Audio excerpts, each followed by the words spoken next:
Magandang araw mga bata!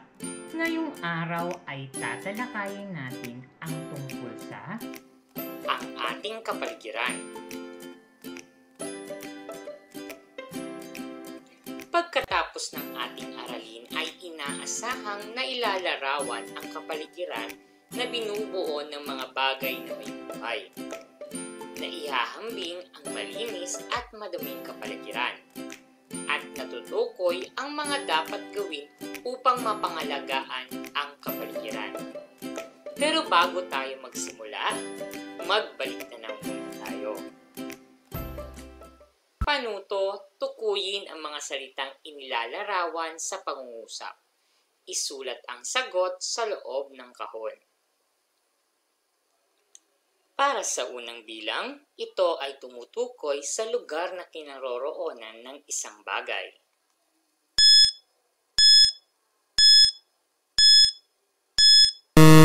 Ang tamang sagot ay posisyon. Pangalawa, ito ay isang piraso ng bakal na may dalawang magnetic poles. Ina-attract nito ang mga bagay na gawa sa bakal.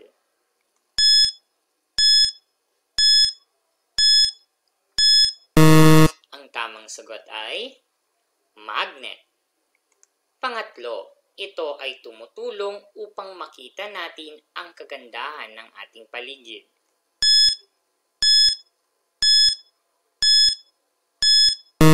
Ang tamang sagot ay liwanag. Pang-apat, ito ang nagpapagana o nagpapaandar sa mga bagay o kagamitan sa tahanan na ginagamit natin sa pag-araw-araw na gawain.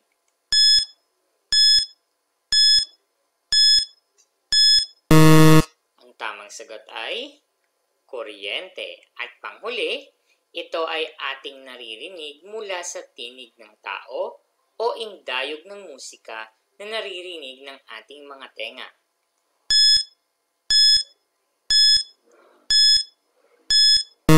Ang tamang sagot ay tunog.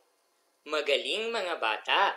Ngayon, dumako na tayo sa ating talakayan. Ngunit bago tayo magsimula, may babasahin ako sa inyong maikling kwento. Ang kwento ay pinamagatang Pagbabago sa Kapaligiran Ko. Si James ay laking probinsya. Dito siya pinanganak at lumaki. Napakasariwa ng hangin, may maaliwalas na paligid at may malilinis na batis. Napakasarap talagang tumira sa probinsya, ang nasambit niya sa kanyang sarili. Makalipas ang ilang taon, lumaki at nagkaisip na si James. Napagpasyahan ng kanyang mga magulang na lumipat sila sa syudad upang manirahan dahil doon nagtatrabaho ang kaniyang mga magulang. Ang laki ng pagkakaiba nito sa kanyang kinalakihan. May matataas na gusali, maraming tao, at higit sa lahat ay wala ng gaanong punong kahoy. Nalungkot si James sa kaniyang nakita, kaya naalala niya ang kaniyang probinsya. Sa ilang taon niyang pamamalagi sa syudad, nakapag-adjust na siya dito. Nang magkaroon siya ng trabaho, napagpasyahan niya na umuwi ng probinsya upang magbakasyon. Ngunit laking gulat niya dahil ang laki na ng pinagbago nito. Nawala na ang malilinis na batis at napalitan na ng lumulutang na mga basura. Ang mga punong kahoy na namumunga ay napalitan na rin ng mga gusali. Ang sariwang hangin na nalalanghap ay napalitan ng mga usok at alikabok. Nalungkot siya sa kanyang nasaksihan, kaya naman nag-isip siya ng mga bagay upang mabalik at mapanatili ang ganda ng kanyang kapaligiran. Ngayon, sagutin natin ang mga tanong. Saan ipinanganak at lumaki si James? Pangalawa, bakit napagpasyahan ng kanyang mga magulang na lumipat sa syudad? Pangatlo, pagdating niya sa syudad, ano ang kaniyang naramdaman? Pang-apat, Nang umuwi siya sa kanyang probinsya, ano ang mga nagbago?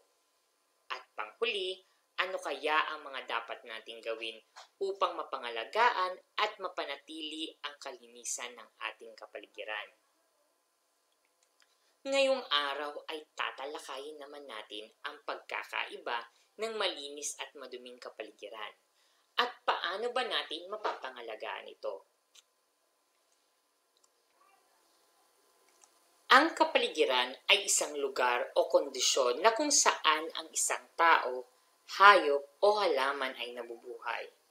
Binubuo ito ng maraming likas na anyo katulad ng tubig, hangin, tao, hayop at iba pa.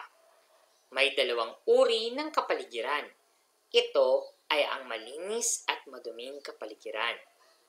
Ngayon, tingnan natin kung ano ba ang pagkakaiba sa malinis at maduming kapaligiran. Ang maduming kapaligiran ay naglalarawan ng isang lugar na may maduming hangin, lumulutang na basura, nagkalat na mga hayop at mausok na paligid.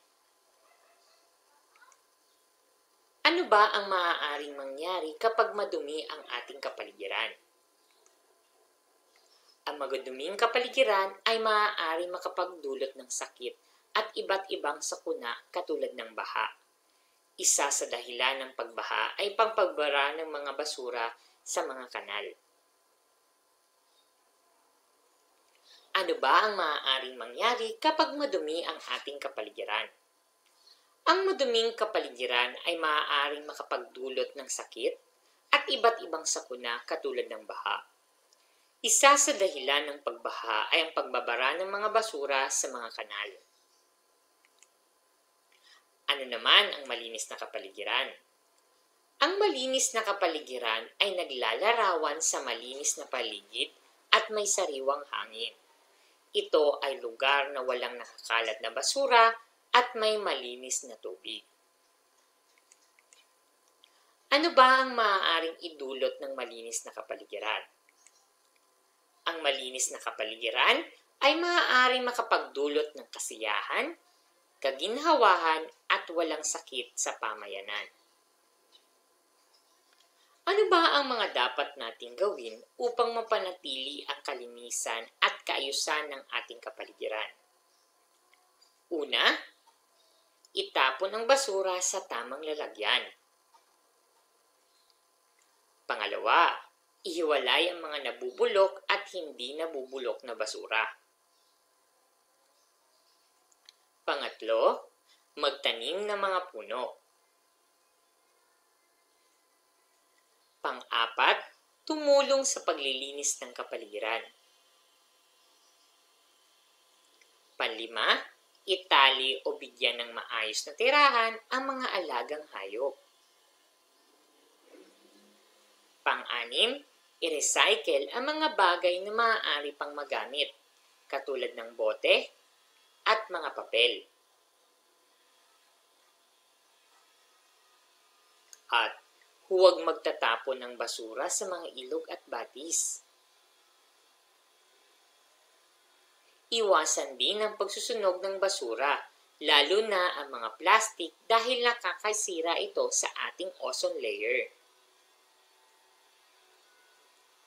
Sundin din natin ang mga karatula o signage sa mga kalsada na naglalayong mapanatili ang kalinisan sa paligid. At panghuli, mahalin natin ang ating mundo. Yan ang mga bagay na dapat nating gawin upang mapanatili nating malinis at maayos ang ating kapaligiran. Kayo ba ay may mga katanungan, mga bata? Kung wala, tumako na tayo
Iwang hangin.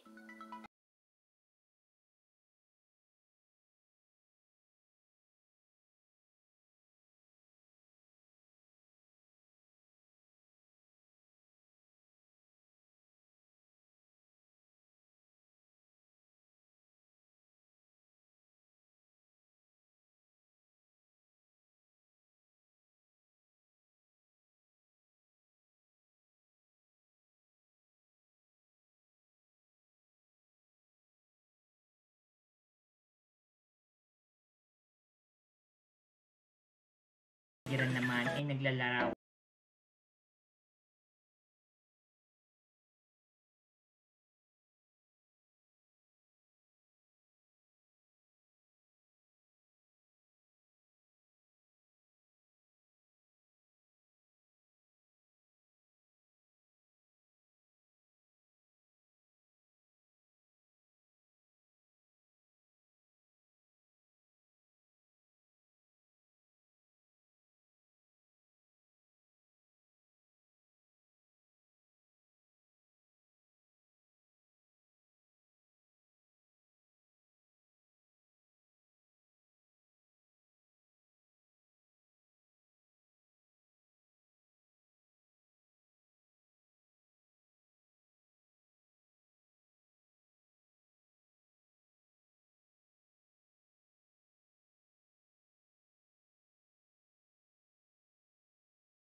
Maraming salamat mga bata.